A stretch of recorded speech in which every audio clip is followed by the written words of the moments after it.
이 수업을 꼼꼼히 잘 들으시고 관련된 문제를 꼭 과제로 해오시기 바랍니다. 알겠죠? 홍윤지 학생? 충남 아산시 설화중 홍윤지 학생. 실명 공개했어.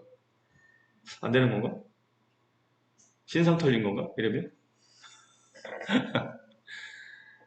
자, 다시 점선면가. 도형의 기본적인 요소 중에는 점이 있고, 선이 있고, 면이 있습니다. 점이 이루어져서 선이 만들어지고, 선이 연속적으로 만들어지면 이제 면이 만들어지는 건데, 그 중에 이제 단어 몇 가지 용어 정리할 필요가 있어요. 교점. 교점이라는 게 뭐냐면, 선과 선, 혹은 선과 면이 만나서 생긴 점. 그게 교점입니다. 여기에요. 오른쪽 그림 나와 있죠? 오른쪽에 그림. 자, 여기. 이 부분. 선과 선이 만나 생긴 점. 교점. 그 다음에 선이 지금 면을 뚫고 나오고 있죠? 그럼 뚫고 나갈 때 한 점에서 만날 거라는 얘기죠. 그 점을 역시나 교점이라고 합니다. 그럼 교선은 면과 면이 생기는 점. 면과 면이 만나서 생기는 선. 오른쪽 그림 나와 있죠? 이렇게 되어 있는 평면과 이렇게 되어 있는 평면이 만나서 생긴 이 선. 이 선을 교선이라고. 혹은 동그란 구가 있어요. 구의 평면이 가운데를 가로질러. 그럼 만나는 선, 교선은 무슨 모양이죠? 이거 원 모양이겠죠. 옆에서 보면 비스듬히 보이지만 실제로 위에서 보게 되면 정확히 원 모양처럼 교선이 만들어져 있을 겁니다. 교점과 교선은 이런 의미를 갖고 있고, 그 다음에 이제 주로 굉장히 많이 쓰는 단어들인데, 직선, 반직선, 선분이에요. 직선, 반직선, 선분. 자, 보세요. 직선 AB는 어떤 경우를 말하냐면, 평면 위에 점 A가 있고, 점 B가 있어요. 지금 우리는 평면점을 다루니까 일단 평면에 설명드릴게요. 그 평면 위에 두 개의 점을 연결한 직선은 몇 개죠? 진용 몇 개니? 평면 위에 점과 점을 연결한 직선은 몇 개예요? 두 점을 연결한 직선 몇 개일까? 생각해봐. 두 개의 점을 연결한 직선은 몇 개죠? 한 개, 그렇지. 한 개 맞아요. 그러니까 직선이 하나 만들어지려면 최소한 두 점이 필요한 겁니다. 그럼 두 점을 연결한 직선. 근데 직선이라는 얘기는 양 끝으로 무한히 뻗는 선을 직선이라고 불러요. 그래서 보통 기호는 이렇게 쓰죠. 양쪽으로 무한히 뻗습니다. 라는 기호로 이렇게 양쪽에 화살표 표시를 합니다. 이게 직선이에요. A를 지나 A의 왼쪽으로, B를 지나 B의 오른쪽으로 무한히 이렇게 뻗고 있는 이 선의 이름을 직선이라고 부르고 비호는 여기는 빨간색 글씨로 이렇게 써요. 저 모양 그대로 양쪽 화살표 양 끝에 AB라고 쓰고 읽을 때는 직선 AB라고 있습니다. 근데 옆에 보니까 같습니다. 직선 BA. 직선 AB, 직선 BA는 결론은 같다는 뜻이에요. A 쪽으로 무한히 뻗고 B 쪽으로 뻗으나 B 쪽으로 무한히 뻗고 A 쪽으로 뻗으나 어차피 이건 같은 선이라는 얘기죠. 직선은 양쪽 점, 알파벳의 양쪽 점의 순서는 중요하지 않다는 걸 알 수 있어요. 자, 그 다음에 반직선. 반직선은 이 단어 또 그대로입니다. 반만 뻗는 직선이 반직선이에요. 그럼 A에서 B 쪽으로 혹은 B에서 A 쪽으로 반만 뻗는 직선을 반직선이라 말하며 여기 나와있죠? 간단한 예가 있습니다. 시작점 A 써있네요. 시작점이라고. 그럼 여기서부터 시작하는 거야. 그럼 A의 왼쪽에는 선이 없는 겁니다.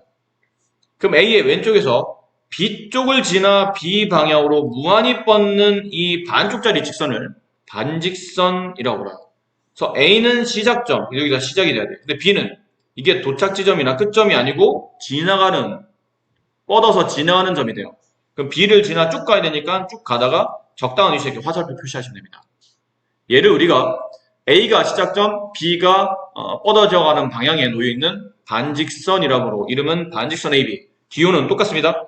시작점은 뻗지 않고 여기 시작되는 위치니까 화살표 없이 반직선 AB라고 이렇게 써주시면 돼요. 이런 모양으로. B쪽으로 무한히 뻗는 반직선이라는 뜻이죠. 그러다 보니까 반직선 AB와 반직선 BA는 같은 말이 아닙니다. 왜 같은 말이 아니죠? 반직선 AB는 여기다 그릴까요? 반직선 AB는 A에서 시작해서 B 방향을 지나 B 쪽으로 무한히 뻗는 이 반쪽짜리 직선이 반직선 AB라면 반직선 BA는 반대로 가는 겁니다. 시작점이 B이고 A점을 지나 A 방향으로 무한히 뻗는 이 반쪽짜리 직선. 이게 반직선 BA예요. 보신 바와 같이 반직선 AB와 밑에 있는 까만색은 반직선 AB라고 표현하고 위에 있는 파란색은 반직선 BA라고 표현하는 겁니다. 둘이 같지 않습니다. 됐습니까? 이해하시겠어요? 자, 그러다 보니까 반직선이 서로 같을 조건이 뭘까요? 두 개의 반직선이 서로 같습니다가 되려면 첫 번째 뭐가 같아야 될까요? 시작점이 같아야 됩니다. 시작점이 같다. 두 번째, 시작점만 같아서는 안 됩니다. 방향도 뻗는 방향이죠. 뻗는 방향도 같다가 돼야 돼요. 이해하셨어요? 자, 보세요. 여러 가지 예를 보여드릴게요. 이렇게 직선 위에 세 개의 점이 놓여 있습니다. 여기 A가 있고, 얘 B가 있고, 얘 C가 있어요. 보통 직선 표시할 때는 그냥 소문자 L로 많이 쓰거든요. L. 이런 직선 L이 있어요. 직선 위에 세 개의 점이 지금 일직선상에 놓여 있는데, 반직선 AB와 반직선 BC는 같습니까? 물어보면 같아요, 틀려요? 달라, 그렇지, 달라. 쇠고 왜 다르지? 응? 너 같다고 했다고? 달라요.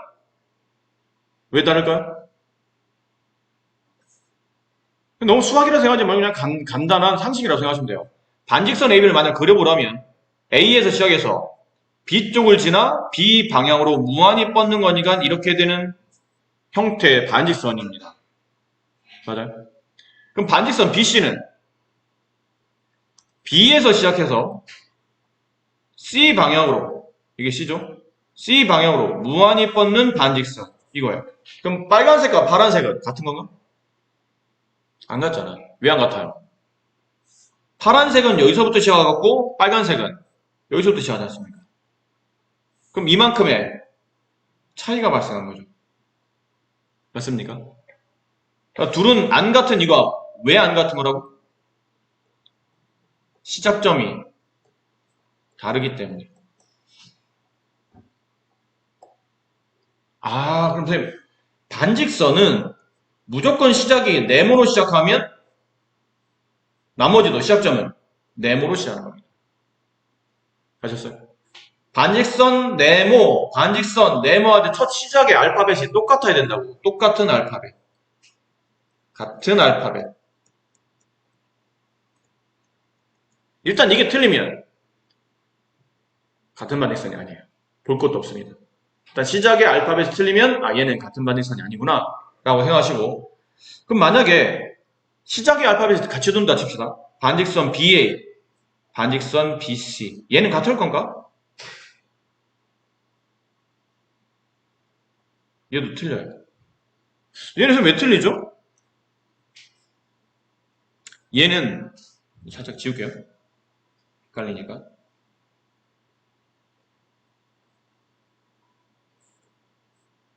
자, 얘는 이거 왜 틀리냐면 반직선 BA는 B에서 시작해서 A쪽 방향으로 무한히 뻗는 이 반직선이에요. 반직선 BC는 B에서 시작해서 C쪽으로 무한히 뻗는 반쪽짜리 직선이에요. 둘이 같나요? 둘이 틀리네. 이건 왜 틀린 거죠? 이건 왜 다른 겁니까? 그렇지, 방향이 다르기 때문이에요. 방향이 다르기 때문에. 됐죠? 그럼 반직선 표현할 때 뒤에 있는 알파벳들, 이 뒤에 있는 알파벳들, 얘네들은 같은 방향에 놓여 있어야 됩니다. 이해하시겠어요? 같은 점은 아니어도 돼. 하지만 방향 자체가 같아야 돼. 뭐를 기준으로? 시작점을 기준으로. 시작점을 기준으로 뒤에 있는 두 알파벳은 같은 방향에 놓여 있어야 된다는 뜻이죠. 그럼 예를 들어 이런 경우입니다. 반직선 AB와 반직선 AC는 같습니까? 물어보면 일단 시작은 같은가요? 일단 시작은 같네요. 둘 다 A에서 시작하죠. 반직선 A에서 시작하고 A, B잖아. A에서 B쪽 방향이라는 뜻이야. A에서 B 방향으로 이 뜻입니다. 아시겠어요? A에서 B 방향으로 무한히 뻗는 반직선 이거겠죠? 그럼 반직선 AC는 A에서 어디 방향? C 방향이겠죠. A에서 C 방향, C가 어디 있어요? 여기 있잖아. A에서 시작해서 C 방향으로 무한히 뻗는 반직선. 이거 같은 거야, 다른 거야? 그리고 나서 보니까 같잖아. 그죠? 시작점도 같고, 시작점을 기준으로 방향도 서로 같으니, 얘네들은 서로 같은 반직선이 맞습니다가 되는 거죠. 이해하시겠어요? 이해 안 되시면 괜찮아요. 손 들어보세요. 이해 안 되신 분? 괜찮아요? 손 들어보세요. 손을 꺾어버릴 테니까. 괜찮겠어요? 네. 진 괜찮겠니? 진. 안 좋은 일 있어? 표정이 어두워. 진, 충남 아산시. 설화중, 진, 졸리구나, 진. 전파 다 탄다, 이거. 너 전국구가 됐어. 여기 수업할 때 자기 이름 자주 부르는 게 좋은 걸까, 나쁜 걸까? 안 좋은 거야. 자기 이름이 자주 불리는 거는 안 좋은 거야. 좋은 걸로 부를 때는 내가 칭찬을 할 겁니다. 세호 오늘 수업 좋은데? 세호 오늘 되게 잘하는데? 세호 잘 푸는데? 이런 식으로 칭찬을 할 겁니다. 일단 칭찬 없이 그냥, 진용아, 그러면 일단 안 좋은 거야. 일단 안 좋은 거야. 자기는 많이 불리다 보면 어느 순간 손님이 유튜브 채널도 만든 지 얼마 안 돼서 그렇지 나중에 자기는 많이 좀 우리 유튜브가 이래저래 지금은 딱 필요한 학생들만 듣고 있거든요. 고등학생들 몇 명만 듣고 있는데 나중에 막 이게 알려져서 혹시나 전국적으로 유명한 만약 유튜버가 된다면 수업 들을 때마다 아니 도대체 박세호가 누구야? 이 선생님은 수업할 때마다 박세호를 불러. 세호? 도대체 세호가 누구지? 궁금해하는 거야. 이거 검색해보고 충남 아산시 설화중 박세호 누군가. 근데 혹시나 누가 또 거기서 네이버에다 사진 올려놓은 거야. 얘가 박세호다. 신상 털리고 이럴 수도 있습니다. 그래서 웬만하면 이름 불리지 않도록 수업에 집중하시고. 자, 이제 선분 합시다. 선분은 어렵진 않아요. 그냥 우리가 알고 있는 두 점, 평면 위에 두 개의 점이 있어요. 이 점을 A라고 하고 이 점을 B라고 합시다. 근데 점 A와 점 B 사이에 내가 거리가 얼마인지 알고 싶은 거예요. A와 B 사이 거리가 얼마지? 그럼 제일 먼저 하는 행동이 A와 B 사이를 자를 대고 이어요. 그리고 이 이어진 선분을 재죠. A와 B 사이 거리는 5cm구나, 7cm구나 이런 식으로 거리 잴 때 쓰는 겁니다. 점 A와 점 B 사이의 거리를 구하시오. 그러면 이렇게 선을 긋고 이 선이 그려진 이 형태를 선분 AB라고 부릅니다. 됐나요? 선분 AB라고 부르고 기호로는 이렇게 써요. 얘는 뻗지 않잖아. 뻗지 않으니까 A가 시작점, B가 끝점. 혹은 B가 시작점, A가 끝점. 양 끝점. 됐죠? 양 끝점을 이은 이 선을 보통 선분이라고 부르고 선분 AB와 선분 BA는 같습니다. A에서 B 쪽으로 그거나 B에서 A 쪽으로 그거나 어차피 하나의 선분을 말하는 거기 때문에 이 경우는 같더라. 그럼 알고 보니 직선이나 선분은 앞뒤 알파벳 순서를 바꿔도 크게 문제되지 않습니다. 알겠죠? 하지만 반직선은 앞뒤 순서를 바꾸면 달라진다라는 걸 명심하시고 그 밑에 참고 한 점을 지난 직선은 무수히 많지만 서로 다른 두 점을 지난 직선은 오직 하나뿐이다. 됐죠? 따라서 내가 만약에 평면 위에 혹은 공간 위에 직선 하나를 그리고 싶어. 그러면 최소한 점을 몇 개 가지고 있어야 된다고요? 두 개를 가지고 있어야 된다. 최소한. 더 많으면 좋겠지만 최소한 두 개만 있으면 하나의 직선을 완성할 수 있으며 그러면 두 개가 아닌 내가 한 개 점만 가지고 있다면 그 점을 지난 직선은 무수히 많이 그릴 수 있습니다. 되셨죠? 자, 그러면 밑에 있는 연습 문제는 죄송한데 너무 내용이 어려워서 선생님 여기다 따로 설명 안 드릴 테니까 지금 여러분이 풀어보세요. 유제 문제 1번. OX를 표시하는 거죠. 점이 움직인 자리는 선이 된다. 맞죠? 선이 움직인 자리는 면이 된다. 맞죠? 교점은 선과 선이 만나는 경우에만 발생한다. 틀렸네요. 언제도 발생하죠? 선과 면이 만날 때도 교점은 발생합니다. 다음 두 번째, 네 번째. 평면과 곡면의 교선은 직선이다. 그런가요? 뭐 평면 길이가 좀 쉽지는 않지만, 곡면 길이가 좀 쉽지는 않지만, 이런 곡면이 있어요. 이렇게 구부러져 있는 곡면이 있다고 칩시다. 이 곡면과 이런 평면이 만나면 생긴 교선은 어떻게 생겼을까요? 이렇게 생겼죠. 구부러진 모양대로 만나는 겁니다. 그치? 그래서 평면과 곡면이 생겨, 곡면의 교선은 직선이 아니고 곡선인 거죠. 곡선이다. 그 다음, 오른쪽 그림 내 사각뿔에서 교점의 개수, 교점 몇 개인가요? 선과 선 혹은 선과 면이 만나 생겨. 하나, 둘, 셋. 하나, 둘, 셋, 넷, 다섯. 5개네. 교선은 면과 면이 만나 생긴 선. 왼쪽에 보이는 삼각형과 앞에 보이는 삼각형이 만나 생긴 선은 이 선이죠. 그 다음에 앞에 보이는 삼각형과 오른쪽에 보이는 삼각형이 만나 생긴 교선은 여기입니다. 여기 교선 생기고 여기 교선 생기고 교선, 교선, 교선, 교선. 교선 몇 개인가요? 8개입니다. 자, 하다 보니까 선생님 이런 입체동에서 교점의 개수를 구하라는 얘기는 세 글자로 뭘 구하라는 뜻이죠? 꼭, 꼭.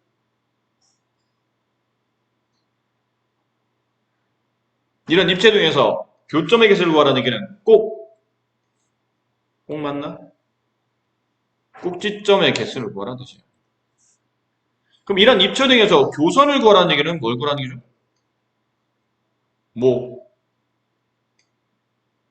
모서리. 그렇죠. 모서리 개수를 구하라는 뜻이에요. 같은 말이 됩니다. 입체등에서 교점 개수는 꼭지점. 입체등에서 교선의 개수를 구하라면 모서리의 개수를 구하시면 됩니다. 자, 3번. 다음 주어진 점을 지나는 직선을 그리고 그 개수를 구하시오. 1번. 점 A를 지나는 직선을 그리랍니다. 몇 개를 그릴 수 있죠? 무수히 많이 그릴 수 있네요. 네, 그래서 1번 답은 무수히 많다. 1번 답은 무수히 많다. 2번 두 점을 지나는 직선은 몇 개? 한 개뿐이다. 자, 4번 ABC에 대하여 1번, 2번, 3번이 그림을 그리합니다. 선분의 AB를 어떻게 그리죠? 그냥 점 A와 점 B를 이렇게 연결하시면 선분의 AB가 됩니다. 이게 선분의 AB예요. 반직선 AC는 A가 시작점, C가 뻗는 방향. 알겠죠? 시작점, 방향. 욕 같은데? 시작점, 방향. 그럼 A에서 시작해서 C 쪽으로, C가 여기 있다고 보고 A에서 C 쪽으로 뻗는 이 반쪽짜리 직선을 반직선이라고 부르죠. 3번 직선 BC의 뜻이죠. 그럼 B 있고 C 있고 여기 B 있고 C 있고 두 개를 그냥 있고 양쪽에 화살표 하시면 네, 직선 BC가 됩니다. 5번에 1번 이거 기호로 쓰면 뭐라 써야 되죠? 기호로 쓰면 반직선 MN 이렇게 쓰시면 되겠네요. 2번을 기호로 쓰게 되면 선분 MN 3번을 기호로 쓰게 되면 이번에는 이건 보니까 화살표가 한쪽에만 있지 반쪽짜리 직선이니까 반직선이에요.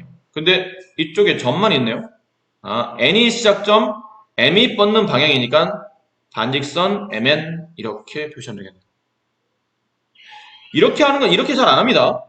여기다 n 쓰고 여기다 m 쓰고 물론 의미상 그런 의미상 이게 이걸 뜻하는 거긴 한데 보통은 이렇게 잘 쓰지 않고 이렇게 씁니다. 시작점 왼쪽, 방향은 오른쪽으로. 그 다음 얘는 m과 n 쪽으로 양쪽으로 무한히 뻗기 때문에 직선 AB를 직선 MN을 말하죠. 이렇게 쓰시면 됩니다. 직선 MN. 자, 이제 6번 문제. 오른쪽 그림과 같이 직선 L 위에 세 점이 있습니다. 맞으면 등호, 틀리면 등호의 짝대기. 1번 맞나요? 직선 AC와 직선 BC는 같은 거야, 다른 거야? 세호. 같은 거야, 다른 거야? 뭐라고? 뭐라고? 같다고? 같죠. 놀라기는. 같다고 했잖아, 내가. 같다고? 같다는 뜻이에요. 같다고.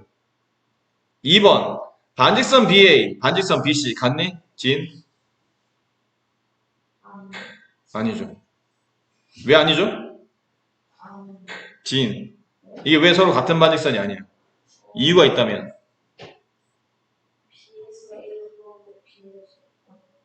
B에서 A 방향과 B에서 C 방향이 다르다고. 방향이 다르기 때문에. 그렇죠. 방향이 다르기 때문에 같지 않습니다. 3번. 선분 AB, 양쪽에 화살표가 없애는 건 그냥 선분이죠. 선분 AB와 선분 BA는 같다. 진용. 같다 틀려? 선분 AB와 선분 BA는 같다 틀려? 아, 같다. 이번 천재들이 너무 많아. 4번. 반직선 CA. C에서 시작해서 A 방향으로 무한히 뻗는 거죠. 반직선 CB. 다시 C에서 시작해서 B 방향으로 무한히 뻗어요. 그럼 B를 지나가는데 여기서 멈추지 않고 계속 뻗죠? 결론은 같은 거네요. 시작점 같고 방향도 둘 다 C를 기준으로 지금 위치상은 왼쪽 방향으로 가기 때문에 둘 다 같다. 네, 4번은 맞는 답이 된다. 이 거리 위에 나와있죠. 여기 점 A가 있고 여기 점 B가 있어요. 근데 두 점 사이 거리를 구하라면 이게 거리인가? 아니 이게 거리인가? 뭐가 거리죠? 두 점과 두 점을 이렇게 선분을 이었을 때 이 선분의 길이를 보통 두 점 사이 거리라 말하죠. 그래서 특별한 말 없으면 선분 AB가 그냥 두 점 사이 거리를 말하는 겁니다. 되셨죠? 중점? 중점 당연히 중앙에 있는 점을 줄여서 중점이라고 부르는 거예요. 두 점이 있어요. 여기 점 A가 있고 여기 점 B가 있어요. 두 점의 중점을 찾으라는 얘기는 두 점의 점 중앙에 있는 점을 찾으라는 얘기죠. 그러니까 결과적으로는 이 길이와 이 길이가 같을 수밖에 없죠. 근데 같다는 표시를 뭐 보통 이렇게 합니다.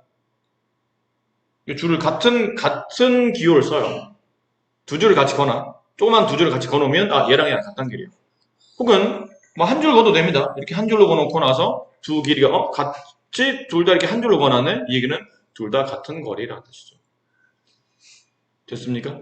네, 이 길이와 이 길이는 같다. 이 길이와 이 길이는 서로 같고 그 다음 이 길이들은 전체 길이인 AB의 정확히 반 앞에 2분의 1이 있다는 뜻은 2분의 1 곱하기 AB라는 얘기죠.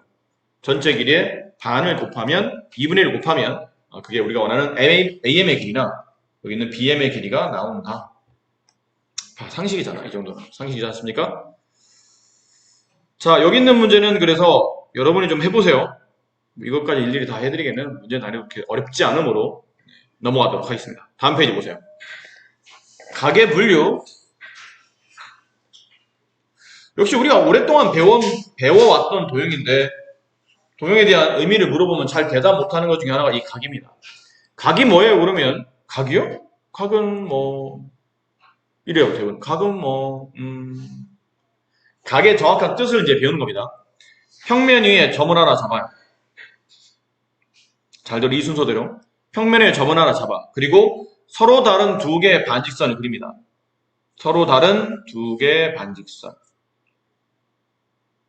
그럼 이 시작점을 O라 부르고 이렇게 반직선을 그리려면 반직선이 뻗는 방향이 필요하죠. 그 방향의 어딘가에 이렇게 A를 둬요. A라는 점을 둡시다. 마찬가지겠네요. O에서 이게 뻗는 방향 쪽으로 이렇게 B라는 점을 접읍시다. 그럼 O에서 A 쪽으로 뻗는 반직선 OA. O에서 B 쪽으로 뻗는 반직선 OB. 됐나요? 평면 위는 이미 한 점에서 서로 다른 두 반직선으로 이루어져 있는 이 도형, 이것도 도형이야. 여러분이 도형이라고 그러면 뭐 삼각형, 사각형, 오각형처럼 원 이런 것처럼 이렇게 막혀 있어야 된다고 생각하는데 꼭 그렇진 않아요. 수학적으로 그림을 그리는 행동 자체가 결국 도형이라고 보시면 됩니다. 점도 도형이고 선도 도형이에요. 평면인 이미 한 점에서 두 반직선으로 이루어져 있는 이 도형의 이름을 뭐라고 그러죠? 한 글자로 각이라고 부릅니다. 얘를 각이라고 해요. 이해했어요? 선생님 이게 각 아닌가요? 이거요. 이만큼 벌어져 있는 이 크기. 이거는 각의 크기라고 부르죠. 각의 크기. 각은 이 자체를 말하고 그 각의 두 반직선이 벌어져 있는 정도, 그 정도를 우리는 각의 크기라고 합니다. 그리고 이 각을 표현할 때는 한글로는 각이라고 쓰지만 수학적 기호로는 총 3가지 형태를 써요. 각 A, O, B. A를 시작으로 가운데는 O, 그 다음에 B 쪽으로 이렇게 만들어지는 이 각. 각의 모양을 이렇게 씁니다. 각. 혹은 각 BOA 라고 쓸 수도 있어요.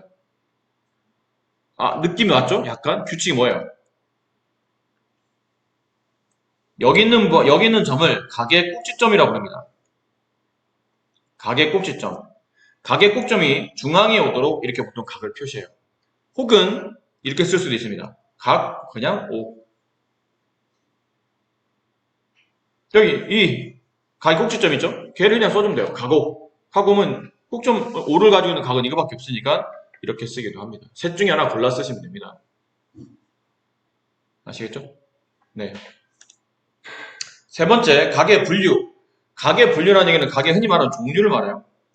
각의 종류는 뭐가 있나요? 그러면 180도 이렇게 만들어지죠. 평면이 이미 한 점에서 이쪽 반직선과 이쪽 반직선으로 이루어지게 되면 이렇게 두 반직선 사이 벌어져 있는 이 크기, 이게 각의 크기인데 이게 180도거든. 180도를 한글로 평각이라고 부릅니다. 평평한 각, 평각. 그 다음 90도인가는 직각. 직각 표시는 이렇게 네모나게 하죠. 두 직선이 이런 경우가 있으면 이거는 수직이구나. 90도를 만나는 거구나 라고 생각하시면 되고, 평각의 2분의 1인각 90도. 그 다음 예각은 0도보다는 크지만 각의 크기가 90보다 작을 때 이때 놓여있는 각을 예각이라고 보고, 반대로 90보다 크지만 각이 180도보다 평각보다 작으면 이거는 둔각이라고 부르죠.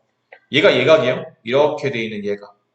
각이 얘가 좀 예리하잖아. 끝에가 좀 뾰족하잖아. 딱 찔리면 피 날 것 같지 않나? 그런 느낌. 근데 얘는 둔각. 각이 좀 둔해 보이잖아. 이 갈국쯤에 찔려도 피는 안 날 것 같은 그런, 좀 아프긴 하겠지만 피는 안 날 것 같은 그런 느낌이 둔각인데, 수학적으로는 0보다 크고 90보다 작으면 예각, 90보다 크고 180보다 작으면 둔각. 되셨어요?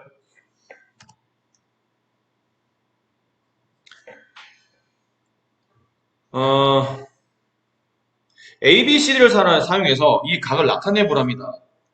뭐 간단한 문제니까 간단하게 한번 풀어봅시다. 각의 어디죠? 여기입니다. 선생님 각에다가 직접 이렇게 뭐를 써놨네요? 네, 각의 크기에다가 어떤 값을 쓰고 그 각을 이렇게 각의라고 써도 이 각을 나타내게 돼요. 근데 이 각을 나타내는 종류가 크게 몇 종류가 있죠? 3종류. 하나는 각 BAC라고 쓰거나 아니면 각 CAB라고 쓰거나 아니면 각의라고 쓰시면 됩니다. 됐니? 이해했지? 그럼 각 B는 각 ABC라고 쓰거나 아니면 각 CBA라고 쓰거나 아니면 각 DBA라고 써도 됩니다. 이렇게 각이 그려지나 이렇게 각이 그려지나 어차피 이 각을 말하는 거니까. 네. 혹은 각 B라고 쓰셔도 되겠네요. 됐죠? 근데 이거 주의하셔야 됩니다. 각 C. 각 C는 이 각을 말해. 이 각. 이 각. 쟤 어떻게 써야 되죠? 각 ACD라고 쓰거나 아니면 각 DCA라고 쓰는 겁니다. 선생님 각 C라고 쓰면 안 됩니까? 근데 각 C라고 쓰게 되면 뭐가 문제가 되냐면 각시가 여기를 말하는 건지 아니면 여기를 말하는 건지 C를 기준으로 각이 두 군데서 나타났기 때문에 이렇게 쓰게 되면 그때는 문제가 돼요. 각시가 어디를 말하지? 보통은 이런 폐공간에 막혀있는 도형일 때는 내각 쪽으로 각시, 이렇게 각시라고 쓰게 되면 이쪽 각을 나타낼 가능성이 높은데 어쨌든 여기를 말하는지 여기를 말하는지 좀 애매하기 때문에 보통 이렇게는 잘 안 씁니다. 이런 경우는. 근데 얘는 각A라고 쓰면 이 각밖에 없잖아. 이 각 말고 각이 나타나질 않잖아요. 각 B라고 쓰게 되면 이 각밖에 없지 않습니까? 그냥 하나밖에 없으면 그냥 대표해서 알파벳 하나만 쓰면 되는데 각의 꼭지점이죠. 그 알파벳 쓰면 되는데 얘처럼 각의 꼭지점에서 각이 두 군데로 나눠지게 되면 그때는 좀 구분해서 쓰셔야지 하나로 쓰게 되면 혼란이 오실 수 있으니까 조심하자 라는 뜻이었죠. 자, 2번은 2번 보세요. 자, 2번 문제 보세요. 너무 어렵죠? 너무 어려워서 선생님 설명 못 드리겠네요. 너무 어려운 문제라 죄송한데 내 실력이 너무 부족해서 이 어려운 문제를 설명을 드릴 실력이 안 돼서 이건 여러분한테 맡기도록 할게요. 네. 자, 이제 4번 보세요. 3번도 쉬우니까 넘어갑니다. 4번. 자, 각 X의 크기를 구하시오. 좀 그림이 작네요. 조금만 그림을 크게 해볼까요? 그림이 너무 작네.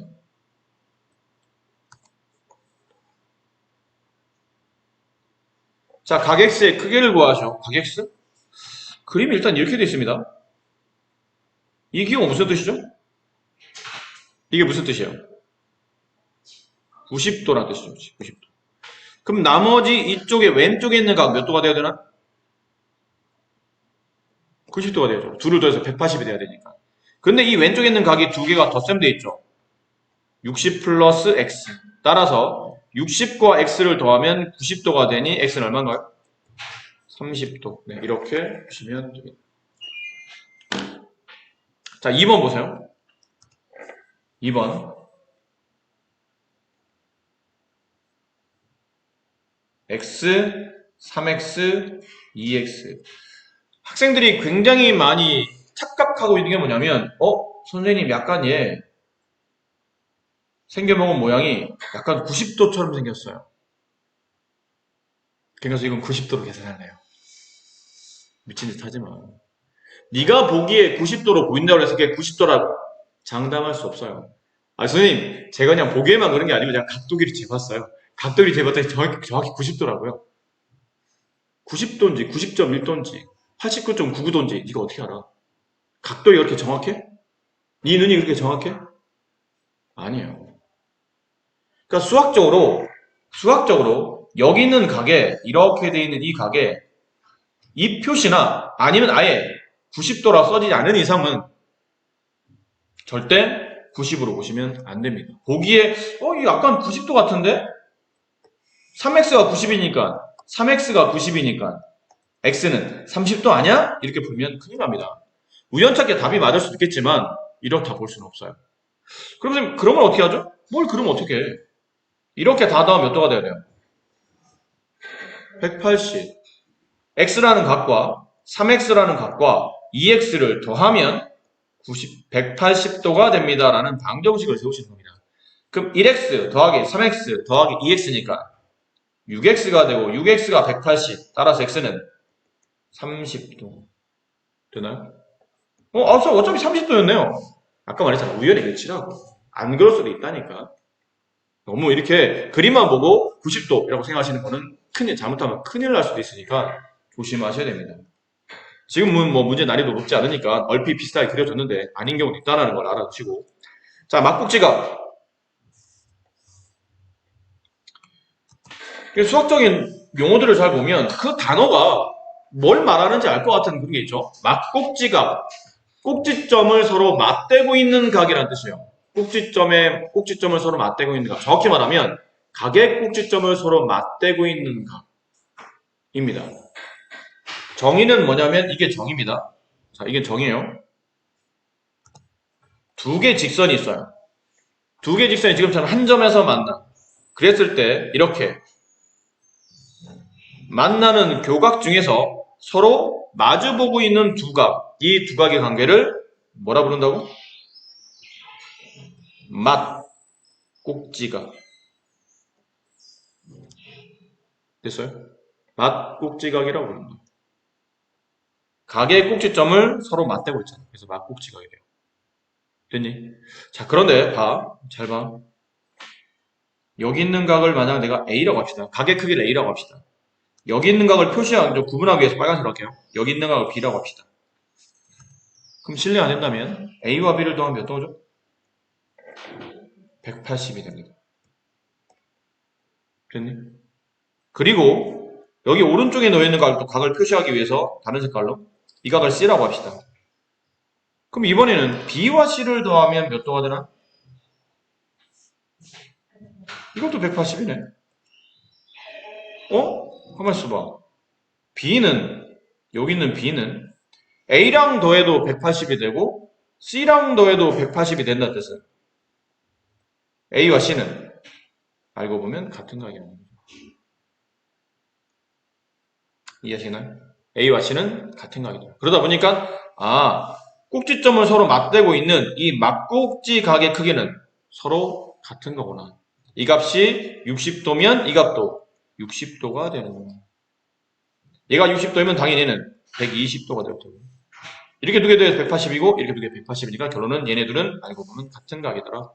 그러니까 맞꼭지각의 성질은 꼭지점을 서로 맞대고 있는 맞꼭지각의 그 크기가 서로 같다.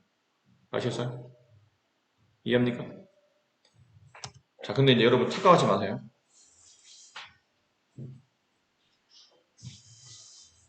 이 각과 이 각은 막꼭지각이다. 얘네들은 막꼭지각이다. 맞아요? 이 각과 이 각은 막꼭지각이다. 맞아, 틀려? 맞아? 진용. 맞지? 맞잖아. 나한테 맞아야지. 이건 막꼭지각이 아니야. 아까 막꼭지각의 정의가 뭐라고 그랬어요? 두 개의 직선이 지나서 만난 교점에서 만들어진 교각이 서로 마주보고 있어야 막꼭지야. 결국은 두 개의 직선이 필요한 거야. 이거는 직선이 맞지? 근데 얘는 직선이 아니잖아. 이게 왜 직선이야? 꺾였는데 왜 직선이야? 이거는 결국은 두 직선이 만나 생긴 각이 아니므로 막꼭지가 아닙니다. 조심하셔야 돼요. 이게 x면 이거 x다 이렇게 풀면 큰일 납니다. 얘는 막꼭지각이 아니니까 둘이 서로 같을 이유는 전혀 없어요. 우연의 일치로 또 같아질 수도 있겠지만 그건 우연일 뿐이지 얘네들은 같은 각도 아니고 막꼭지각이라고는 더더욱 말하지 않습니다. 그런 것도 조심하셔야 됩니다. 됐죠? 여기도 보면 이런 겁니다. 이게 1번 직선, 얘가 2번 직선. 1번과 2번이 만나 생긴 이 두 막꼭지 크기는 서로 같죠. 됐습니까? 이런 경우도 이렇게 1번 직선, 이렇게 2번 직선. 1번과 2번이 지나서 만들어진 이 각 크기와 1번과 2번이 지나서 만나진 이 각 크기는 서로 막꼭지가로 같습니다. 됐어요? 그러니까 직선이 여러 개 지나가도 조심하라는 뜻이에요. 누구와 지나서 만들어진 각인지. 1번 그림 같은 거 너무 쉽잖아요? 얘랑 막꼭지. 그럼 얘랑 같은 거야. 비어디 같고. 얘랑 막꼭지. 그러니까 A와 C도 서로 같은 거겠죠. 뭐 이건 당연한 겁니다. 조금 어려워 보이는 문제 하나만 선생님이 설명을 드리도록 할게요. 이 문제. XY의 값을 구하랍니다. 괜히 문자식 있어서 복잡해 보이지만 전혀, never 불편하지 않습니다. 어떻게 풀죠? 진용? 이거 어떻게 풀어야 돼요? 진용. 진용?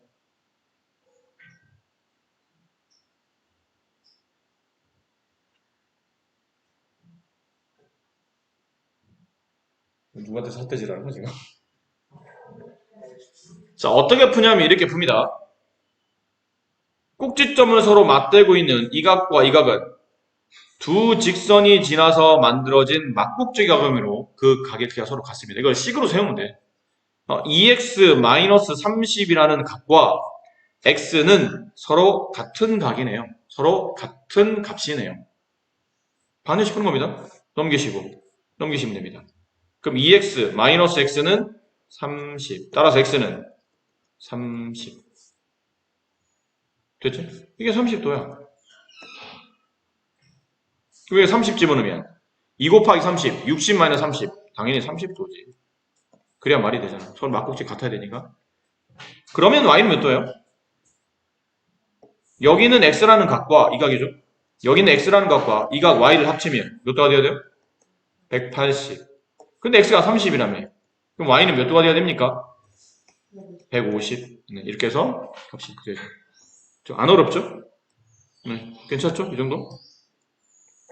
어차피 밑에 그림이 좀 복잡하게, 다시 말하지만 복잡한 문제들 아니야. 괜히 겁주는 것처럼 보이지 전혀 복잡하지 않아요. 자, 보세요. 이런 경우는 이거를 적극적으로 써먹어야 됩니다. 이 각 몇 도예요? 90도니까 이 각을 적극적으로 써먹어야 돼. 적극적으로 써먹으라? 어떻게 하면 적극적으로 써먹죠, 선생님? 여기 있는 각 있죠? 이 각과 같은 각을 찾으시고 그러면 여기인 거 보이세요? 여기? 얘네들 왜 같은 거예요? 막국지각.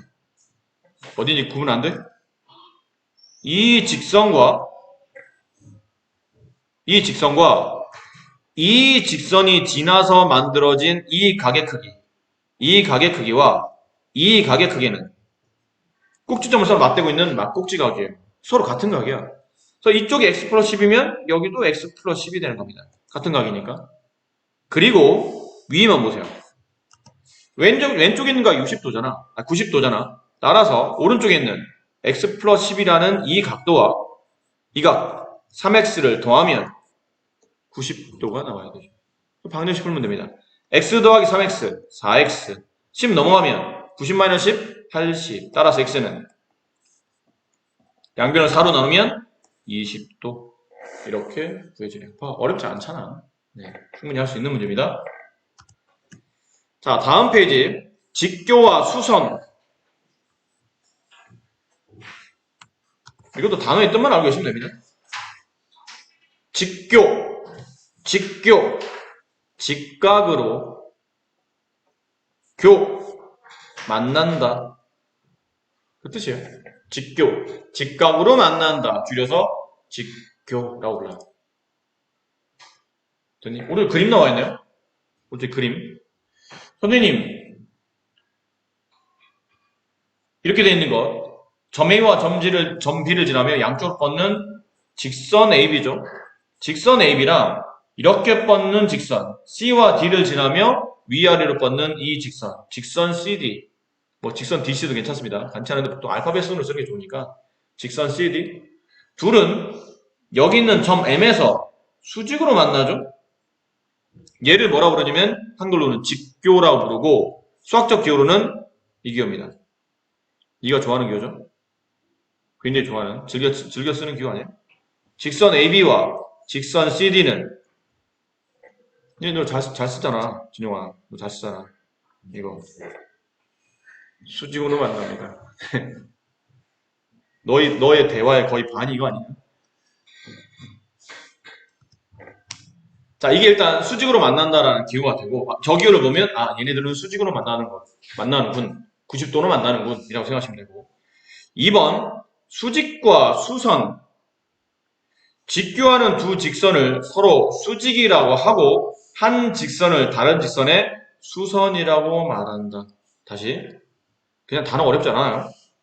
직교하는 두 직선을 서로 수직이라고 하고, 그렇죠? 여기 있는 이 직선과 이 직선의 관계를 말하세요. 그러면 수직으로 만납니다. 수직입니다. 라고 대답하시면 되고, 이름을 좀 정합시다. 얘를 직선 L이라고 할게요. 얘를 직선 M이라고 합시다. 그럼 직선 L과 직선 M은 수직으로 만나잖아. 이랬을 때 L을 뭐라 부르냐면 M의 수선이라고 불러요. 수선은 수직으로 만나는 선의 줄임말이에요. 수직으로 만나는 선, 수선. L은 M과 수직으로 만나기 때문에 L은 M의 수선이 되고, 반대로 보면 M은 L의 수선이 되겠죠. 서로가 서로에게 수선의 위치로 가게 되는 겁니다.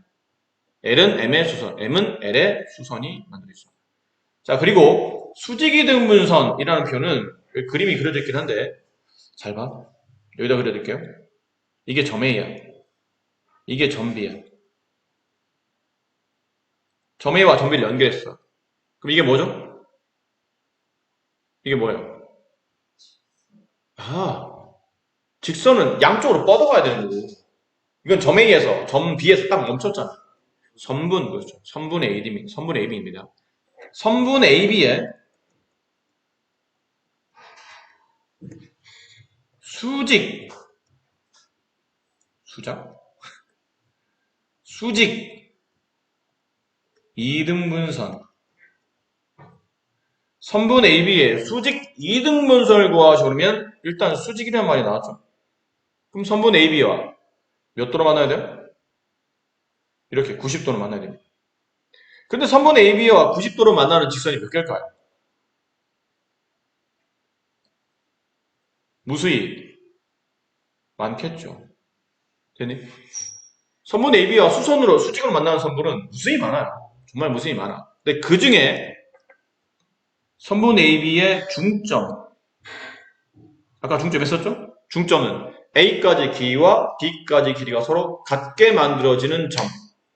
이 점을 M이라고 합시다. 선분 AB의 중점을 지나며 선분 AB와 수직으로 만나는 이 파란색 직선을 뭐라 부른다고요? 선분 AB의 수직 이등분선이라고 부릅니다. 뭐라고요? 수직 이등분선이라고 부른다. 조건이 두 가요. 수직으로 만나기도 하고 이등분이 되기도 해야 됩니다. 선분 AB를 정확히 반으로 나눠가면서 선분 AB를 반으로 나누면서 만나는 각도가 90이 돼야 된다. 그게 수직 이등분선이 된다. 됐지? 수선의 발이라는 단어가 나옵니다. 수선의 발. 수선의 발? 그럼 수선의 발을 공부하면 그 다음 수선의 손이 나오나?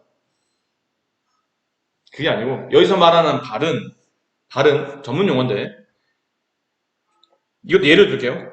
오른쪽에 그림이 그려져 있는데 직선 L이 있습니다. 직선 L이라는 얘기는 여기서 멈춰진 게 아니고 그냥 무한히 뻗는데 매번 화살표 그리기 귀찮아서 보통 이렇게 직선 L이라고 그러면 양쪽에다 화살표를 안 써도 이건 직선이구나 라고 받아들이시면 돼요. 직선 L과 여기 점 A가 있다고 칩시다. 점 A를 지나며 점 A에서 이렇게 합시다. 점 A에서 직선 L 쪽으로 수선을 그으세요. 자, 다시 점 A에서 직선 L 쪽으로 수선을 그으세요. 그럼 이렇게 그어지지 않나요? 됐죠? 자, 그랬을 때 잘 들어. 그랬을 때 이 점이 뭐예요? 직선 L과 점 A에서 내려온 선분이 만나는 점, 이 만나는 점을 수선의 발이라고 말합니다. 얘를 수선의 발이라고 해요.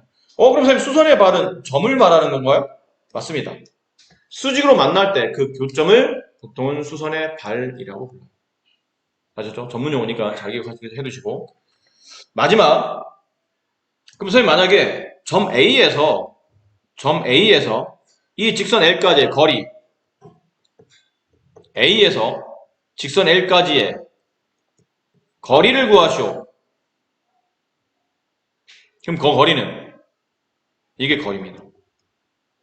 이 수선의 길이 됐니? 이 수선의 길이를 우리는 점과 직선 사이의 거리라고 한다. 이건 거리가 아니야. 점 A에서 직선 L까지 거리를 구하실 때니 이렇게 삐뚤하게 만나게 하면 안 됩니다. 혹은 이건 거리가 아닙니다. 거리는 점에서 직선까지 수직으로 만날 때 그 수직의 길이, 수선의 길이를 보통 거리라고 말한다. 그러면 문제를 한번 볼까요?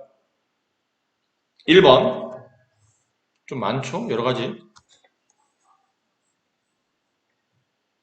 직선 AB와 이게 직선 AB네요. 수직인 직선을 구하시오. 누구죠? 직선 CD 이렇게 쓰시면 되겠네요. 네. 직선 AB와 수직으로 만나는 게 이거 지금 그림은 이거밖에 안 나와 있잖아. 딴 것도 있을 수 있는데 딴 건 안 그려져 있으니까 그려진 것만 본다면 직선 CD가 수선이 되겠죠. 2번 점 B에서 여기입니다. 점 B. 찍었어. 점 B에서 선분 CD 어디에요? 여기입니다. 이 점 B에서 선분 CD에 수선을 내렸어. 그때 수선의 발은 만나는 교점이라고 했죠? O네요. 그럼 뭐라 써야 됩니까? 점 O라고 쓰시면 됩니다. 점 O. 점 O. 3번 직선 AB와 직선 CD의 관계를 기호로 나타내시오. 야, 우리가 좋아하는 겁니다. 우리가 좋아하는 거예요? 네, 직선 AB와 벌써 진영이 신났잖아. 얼굴 표정이 막 벌써 신났어요. 이 기호 쓸 생각하니까 직선 AB와 직선 CD의 무슨 관계? 그렇죠. 너희 관심은 이거죠. 수직 관계. 내가 너한테 주는 선물이야. 네. 4번 점 A와 CD 사이의 거리를 나타내는 선분. 자, 지워봅시다. 점 A 어디 있어요? 여기 있어요. CD가 어디 있나요? 여기 있습니다. 그럼 저 빨간색 점에서 저 빨간색 선분까지의 거리를 나타내는 선분은 얘입니다.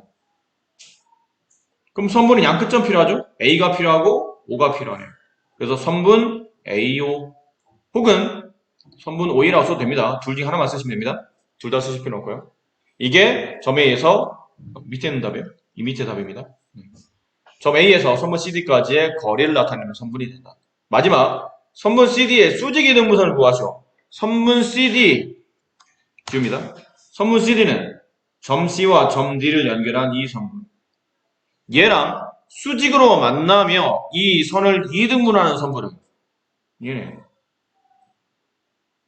따라서 답은 직선 AB라고 쓰시면 되겠죠.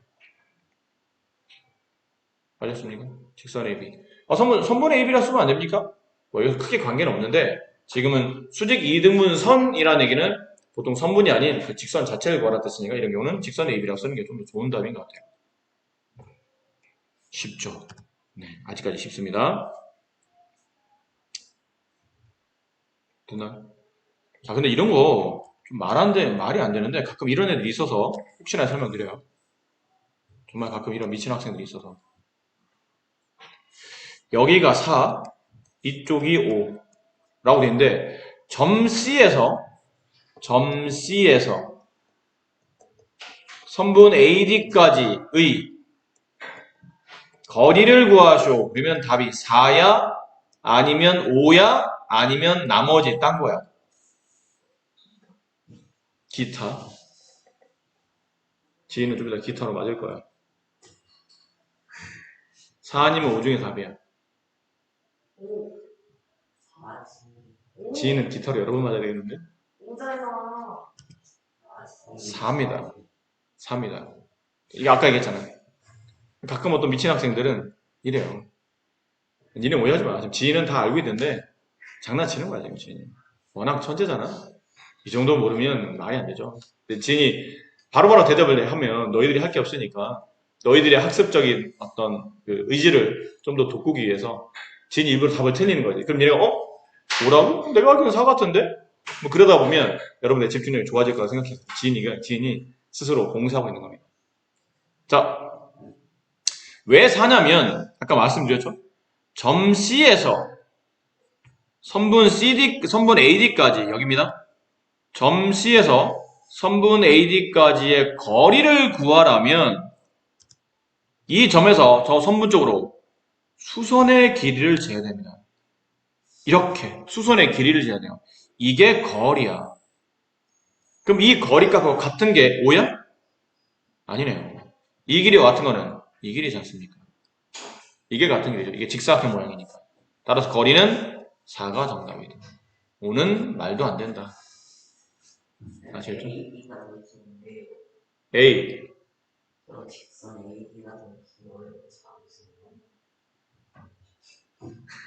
AD가 4보다 긴 거랑 아무 관계없어요. 그게 왜 중요한 겁니까? 선분 AD는 여기 있어요. A, D. 여기 점이 있는 거야. 점 C. 됐니? 점 C에서 선분 AD까지의 거리를 구하시오. 그럼 이 길이만 찾으면 돼. 이 길이. 여기죠? 근데 이 길이와 같은 게 알고 보니 여기 있더란 얘기야. 여기 이 길이.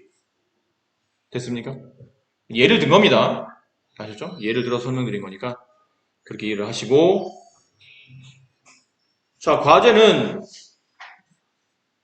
윤지야, 충남 아산시 설화정 홍윤지야. 윤지는 13페이지까지, 여러분도 마찬가지입니다. 13페이지까지 깔끔하게 풀어오셔야 됩니다. 깔끔하게. 책 만들어도요. 네, 집에 가실 때 책 만들어 드릴 테니까 깔끔하게 과제하시고, 혹시 과제 안 해서 쌤한테 처음 맞는 일이 없도록 신경 쓰시기 바랍니다.